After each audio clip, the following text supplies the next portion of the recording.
قربانی کا وقت کب سے شروع ہوتا ہے اور کب تک رہتا ہے؟ 10 ذی الحج کی صبح فجر ختم ہونے سے لے کر 13 ذی الحج کی مغرب تک قربانی کا وقت رہتا ہے۔ بعض لوگ اتنی عجلت میں ہوتے ہیں کہ ابھی فجر ختم نہیں ہوئی ہوتی اور وہ جانور لے کر قربان کرنے کے لیے نکل جاتے ہیں۔ مستحب یہ ہے کہ آپ پہلے نماز عید ادا کیجئے یا اتنا وقت گزر جائے کہ جس میں نماز عید ادا کی جا سکتی ہے اتنا وقت ٹھہر جائیے اور پھر پہلے دن قربانی کیجئے۔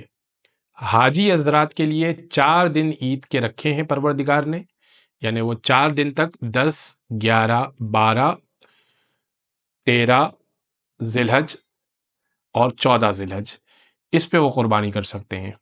لیکن جو غیر حاجی حضرات ہیں یعنی عام عوام، وہ 3 دن تک قربانی مغرب تک کر سکتی ہے۔